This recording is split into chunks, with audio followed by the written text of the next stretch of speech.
Welcome. I'm so happy to have you, Chloe. Thank you for joining me.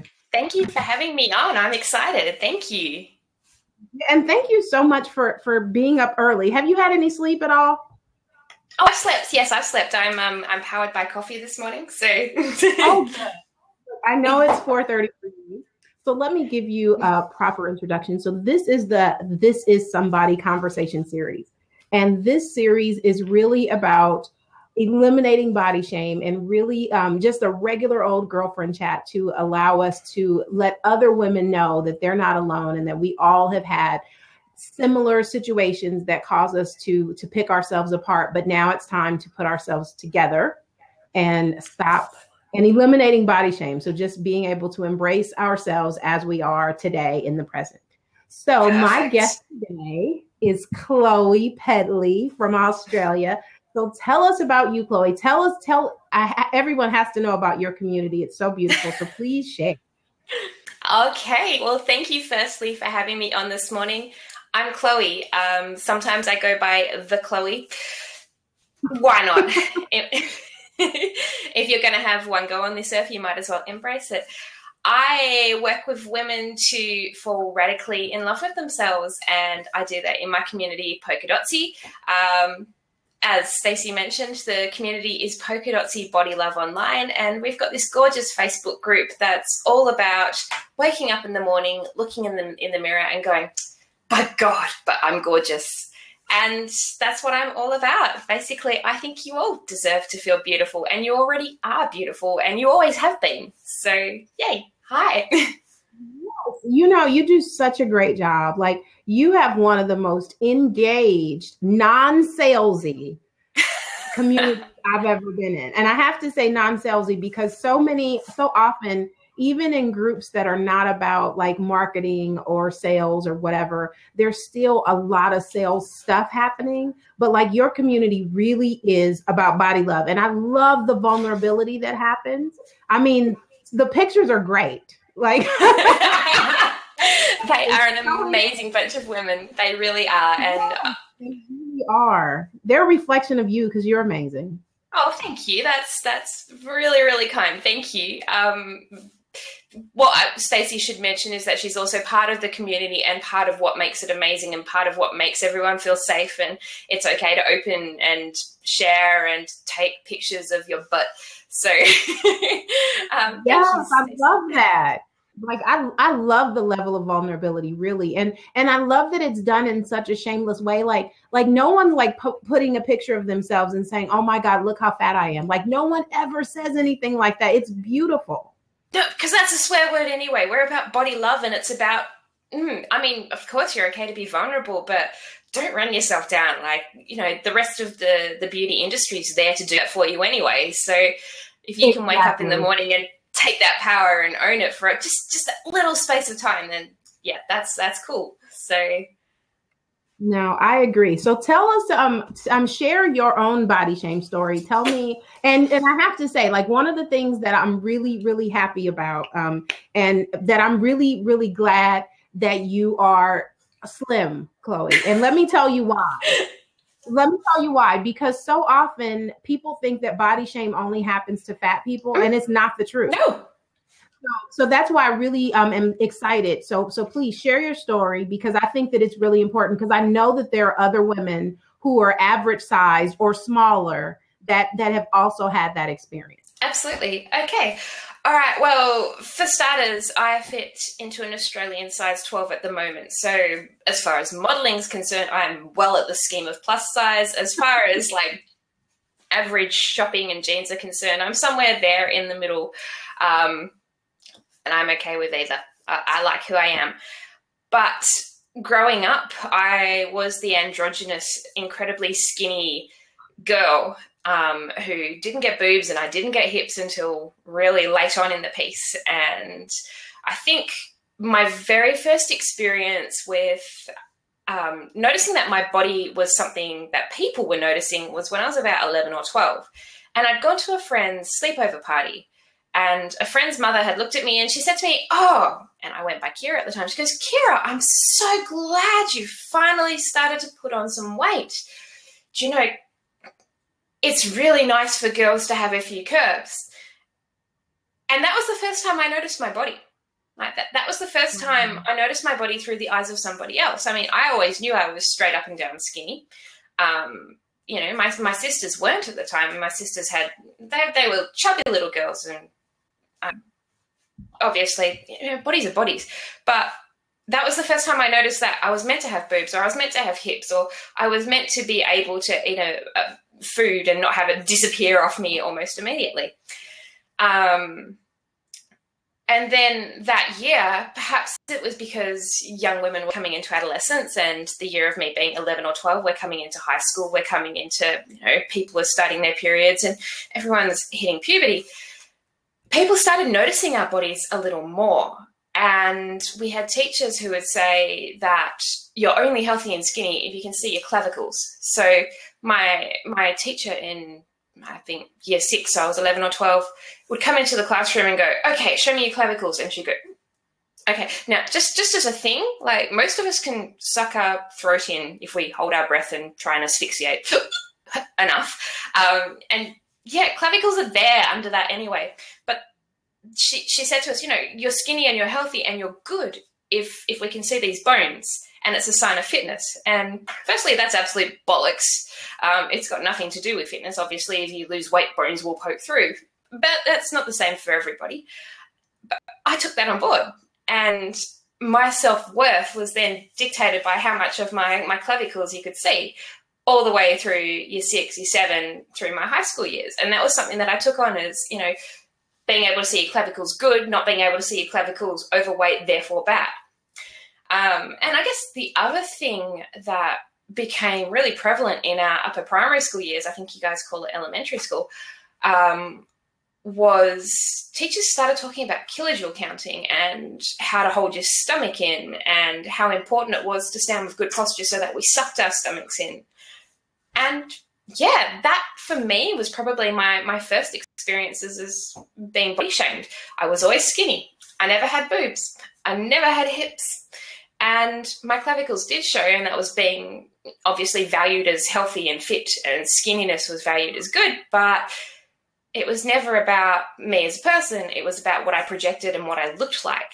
And I mean, that really upsets me because these teachers had obviously taken this on board themselves, and it was obviously their issues that they were projecting as well. And as adults teaching 11 and 12-year-olds, this was stuff that they'd carried for their entire lives. And I mean, that's heartbreaking, right? So, absolutely. Yeah. Like, so fascinating. That's the first time I've ever heard that clavicle thing. Clearly, I'm not healthy. Do you know what, though? If you stand like this and you go, at some point, something will poke through. It might be like your veins coming out of your head.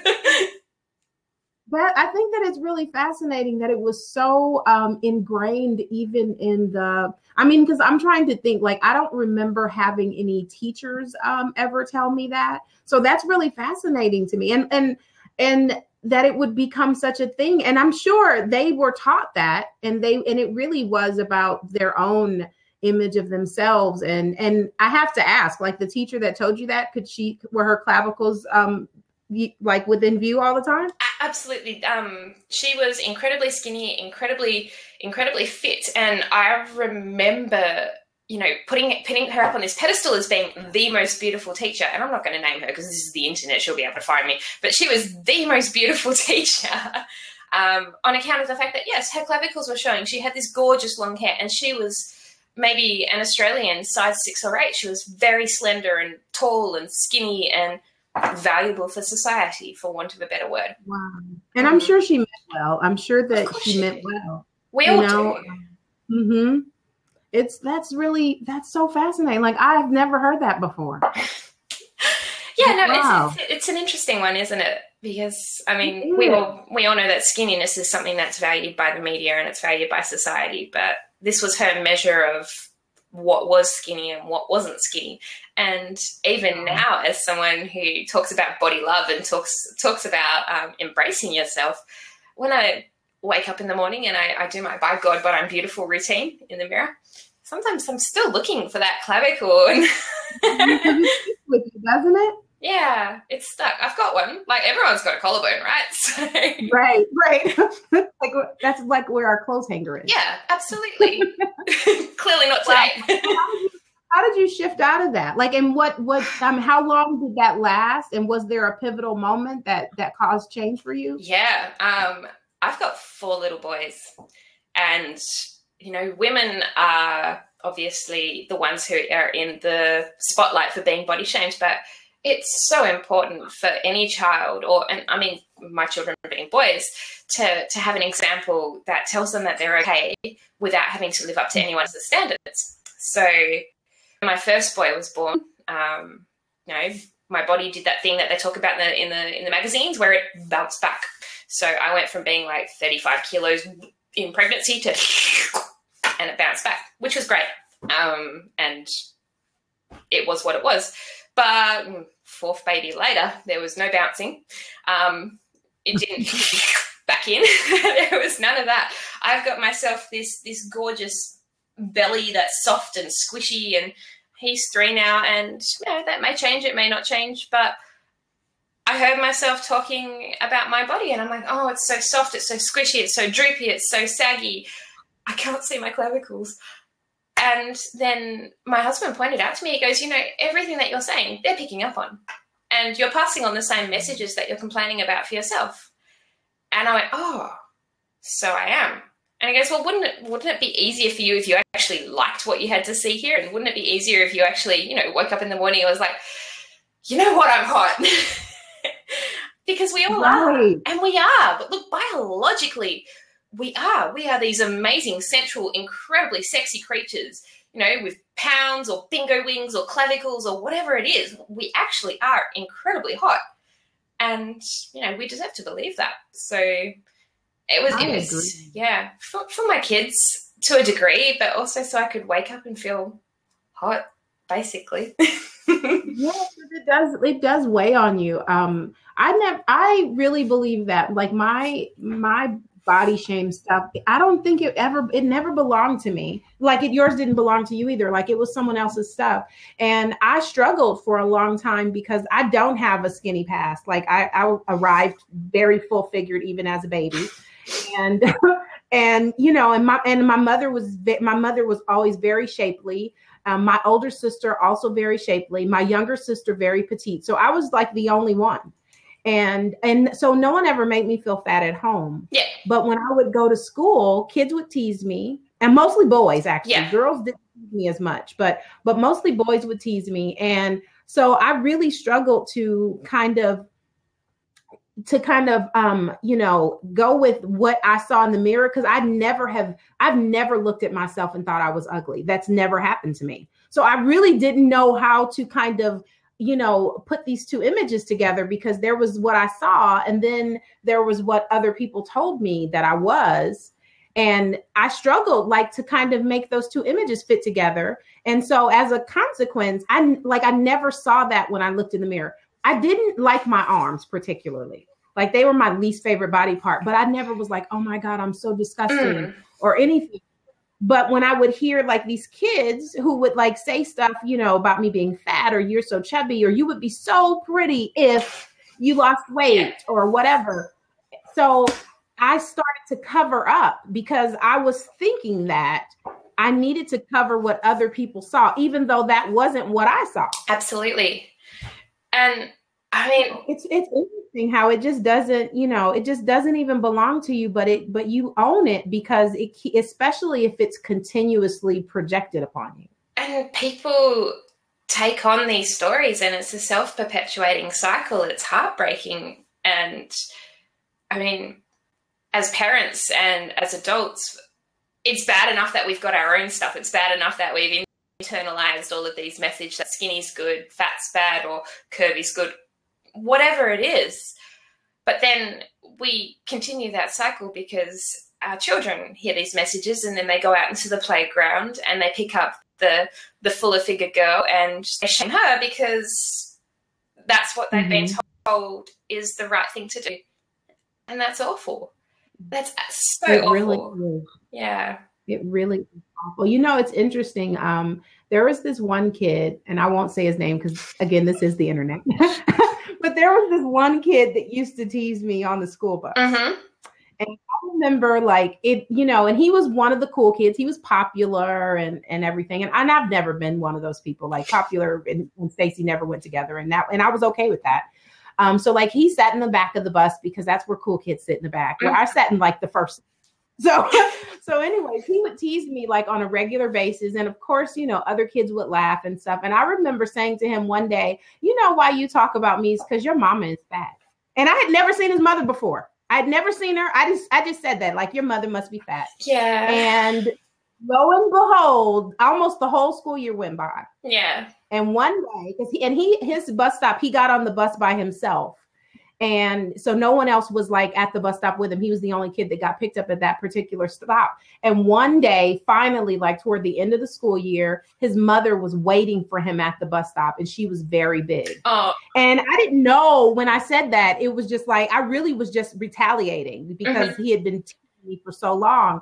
But like now that we're talking about this, I have to wonder if his image of large people and shaming them came from listening to his mother shame herself. I would put money on that. I would absolutely put money on that. And yeah, I mean, it's hard. Mm-hmm. Because even if we are conscious of it, you know, the moment you step outside of that secure little bubble of, you know, affirmations and building yourself up, every message out there is there to bring you down a peg. Absolutely. Every single one. You know, even when it's cloaked in alleged positivity, there's always like this undercurrent of something. And it's so interesting. I just went to a gala the other night, and it was fascinating to watch like all these women dressed up in these beautiful gowns. And I saw the dress. That's my favorite dress. But like, it was interesting because I could also see the girdles and the discomfort, you know, like the trying not to breathe. And I was like, wow.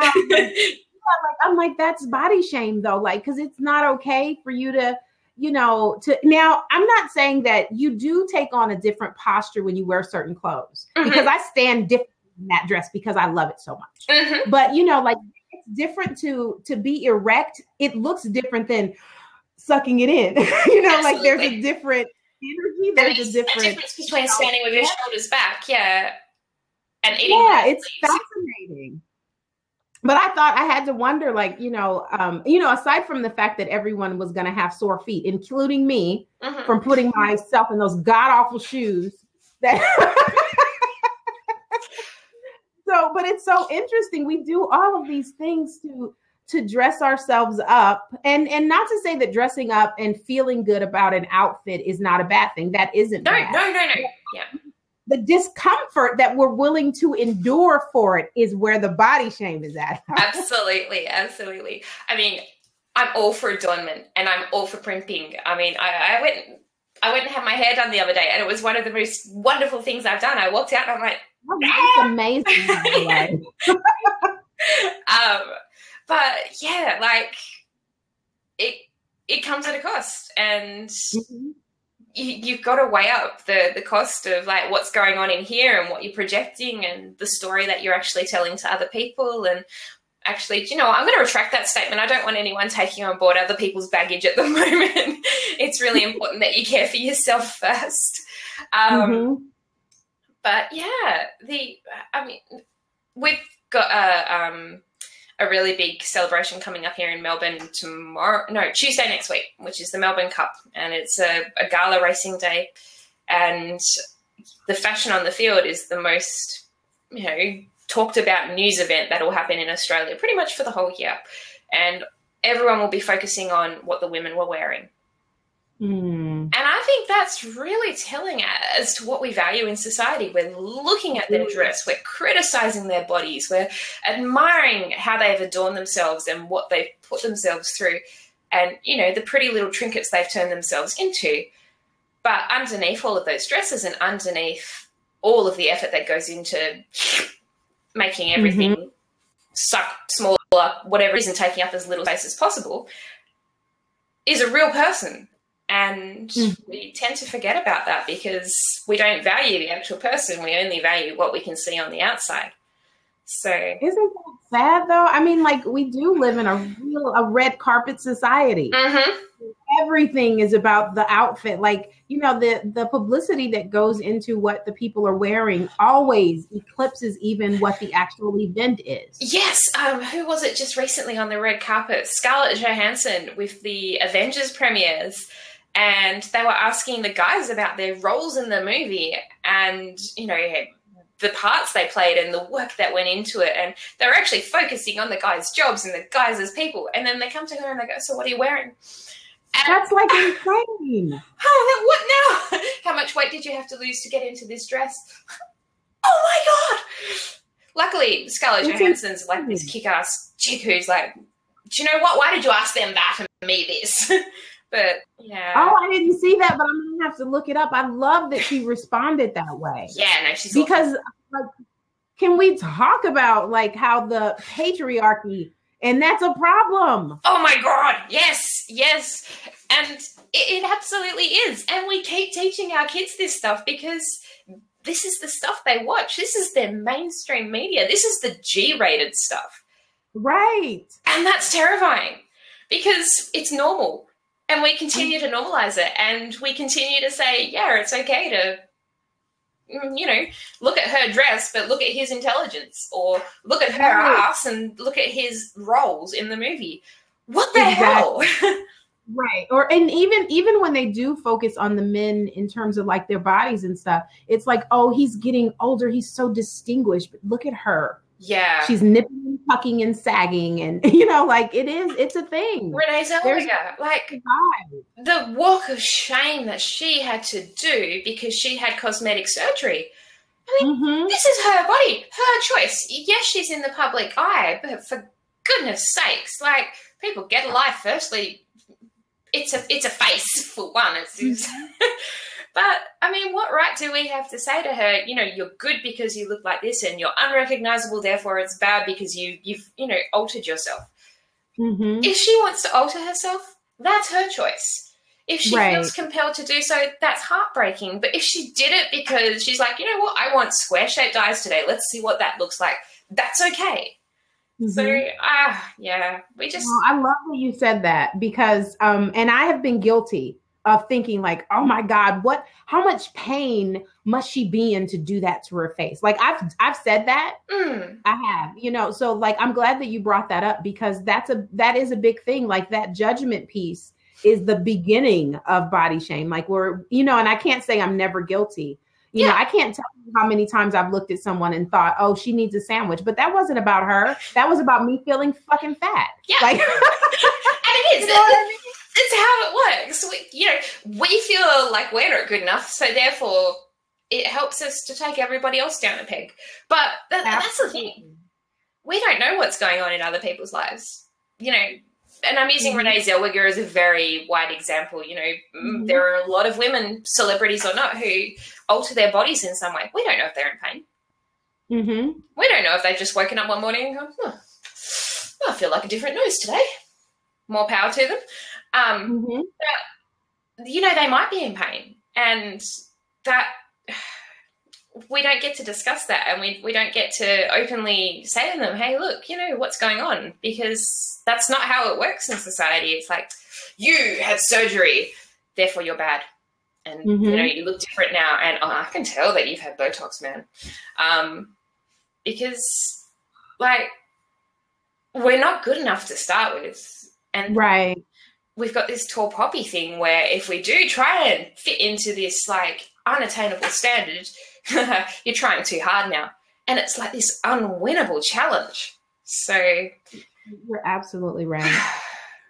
I agree with everything that you said. And, you know, and it's so interesting because it must be hard to be in the space and have the kind of job that makes you feel like you have to be stagnant in the way that you look forever. You know, I mean, but even for the women who don't have those kinds of jobs, you know, I mean, because I've had employers that just kept cutting and nipping and tucking, not just women. Like, I had an employer that was a man, and I remember coming to work swollen, you know, and with the skin disappearing into his ears because he had a facelift at almost 80. You know what I mean? Like, I remember, like, and I remember thinking, like, wow, like, you're holding on to every shred of youth. And I don't know what mindset, what's going on in someone's mind that perpetuates that. I mean, being over 40, I do understand, you know, like, I realize, like, even now I'm like, you know, I'm probably at the halfway point of my life. And soon I'm going to have more years behind me than in front of me. So, I mean, and that's, you know, that's a reality in at, you know, being 42. But you know, I can't imagine at 80, because I believe he was like 78 or something at the time. Wow. And feeling like I still need to hold on to this thing, you know? And that's, I mean, we as a society, we don't value age. We don't at all. It's a shameful thing that needs to be hidden. And I think this is something that, I mein, the quest for, oh, actually, no, I'm taking that from Indiana Jones. I was going to say the quest for the Holy Grail was the quest for the Fountain of Youth. We'll get around with the Indiana Jones thing. But we do. We're always looking for the wind back the clock 10 years, get back what you had. And it's like we're forced to live the same year over and over and over again and call that a life. And yeah, I call bullshit on that. That's just, you know what, living the same year over again and not changing and not growing and not having the story of your life told on your body, not for me. Not for me personally. I wouldn't go back for anything. I have enjoyed, you know, I've enjoyed what there was to enjoy and suffered what there was to suffer at every age. and I really, but I love all of that. Yeah. You know, I really have. I've had some wonderful experiences. I've had some not so great ones, and that's okay too. But I think that being in the space of accepting what is right now is the most liberating thing I ever gave myself. Absolutely. And do you wake up in the morning and go, yep, because you're beautiful, and this is awesome, and this is awesome, and this is awesome. And you know what? No matter what anyone else says, I already think it's awesome. So, oh, sorry, Stacey. Exactly. I probably shouldn't be rude gestures on your blab. No apologies, because you know this is about being real. No censoring, no shame, even in giving fuck. I love that. Well, I have a couple of questions that I'm going to ask you now. Let me pull them up here. Shoot. Because I'm so organized that you've written questions. You have pre-prepared topic. Hang on, let me just get my pre-prepared. Well, and of course, like my Evernote is like saying what, like, like it's not responding, because that's what happens when things are live. But you gotta love that, right? So I'm going to just think of them right now. So, okay, because it's not working. So, okay, so what's your favorite body part? Oh, where do I start? I'm going to go esoteric here, and I'm going to go my brain, because it lets me love all of the other bits. But I've got to say my eyes, because they don't work. Fantastic. My eyes don't work, and I've battled with them forever and ever, but I really love them now. So yeah, my eyes.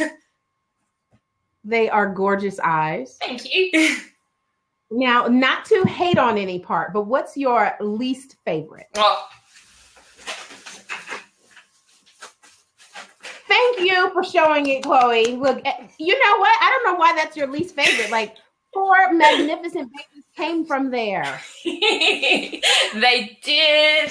They absolutely did. It's the muscles and the there's muscle damage from having 4 pregnancies that I'm still working on healing. So that particular part of my body, my belly and my pelvis, sometimes, you know how dogs pee on fire hydrants? Yeah, well, I probably own half of our suburb. Um, It is what it is.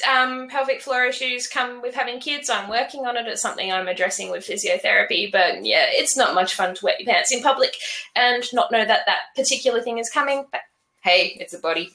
Exactly. It's manageable. All its glorious parts. Yes. Well, I can't show my body. I'm naked because I know you are. So I can't like stand up. But I will say, like, my not so favorite part is my arms. Like, they've always been kind of fleshy. I love them a lot more now, but as a kid I couldn't stand these arms, and I didn't even wear sleeveless tops from like elementary school until 3 years ago because I hated my arms that much. And then I was like, and this was way before this was even part of my story or anything. And I remember one day getting ready to go out to lunch and thinking, like, how am I going to work with women and encourage them to be themselves if I'm hiding part of myself? Okay. And that was the day that I stopped. Interesting, but I wasn't even close to being, like into sensuality or body love or anything. That was just like a realization I had, and it felt so liberating because I can't tell you how many summers I burned the hell up because I was trying to cover my arms up. Well, that's for your arms. Thank you. So next question, are you comfortable with nudity, yours and other people? Yeah, no, nudity is awesome. I do. I think bodies are wicked. And Polka Dotsy started as a sex blog, and part of that for me was really embracing that bodies and people came in all shapes and sizes, and gravity works on all of us. So once you get past we don't look like what happens in a magazine cover, and we don't look like what happens after we've been retouched and, altered to the point of unrecognizability, new word, I made that up. The bodies are wicked. So yeah, I'm very much clothes optional when I'm at home. My 8-year-old, not so much a fan anymore, but it's mostly because, he's at that point now where his friends are discovering their bodies and they talk about things. And I'm like, you know what, man? It's just a body. So it is. And I don't want him growing up with the baggage and the shame that I had. So I'm like, just get used to it because it's just a body. And yeah, besides that, clothes are for chumps. So nudity, yes. Perfect. I agree. I spend, probably upwards of 80% of my time that I don't even, because I really have a lot of hermit tendencies. So if I'm not careful, I might get dressed twice a week. Yeah. And I think the other thing is, there are so many people who don't understand the difference between nudity and sexuality. Yes. And that's where, and I'm not going to touch into that topic, but there are so many people who are scared that, getting dressed in the morning or coming out of the shower with no towel on equates to somehow sexualizing your body. And couldn't be further from the truth. There's nothing necessarily sexual about your body until you choose for there to be. And okay, we have to have another blab. That's a different blab for that altogether. I just wanted to touch on that because I talked about my kids and nudity and we have to have another blab about that because I think that is so important, and I think the conversation around that is so vital, and I think that it's a body positive thing to discuss and a body shame thing to discuss. So for sure, yeah. So you have to come back and talk about that. Absolutely, I'd love to. Well, I can't think of the other questions, so. Well, but I will ask, like, if there was something that you could, if there was like one gift or one, piece of advice you could give to someone that's currently in the midst of, feeling overwhelmed by body shame, whether it's coming from themselves or coming from outside, other people, what would you say? Oh, okay. I think the best piece of advice I could give anybody would be to sit down and realize, firstly, you've made it this far, because that's awesome. A lot of people don't get the gift of making it to us, a certain point in life, and age is a gift.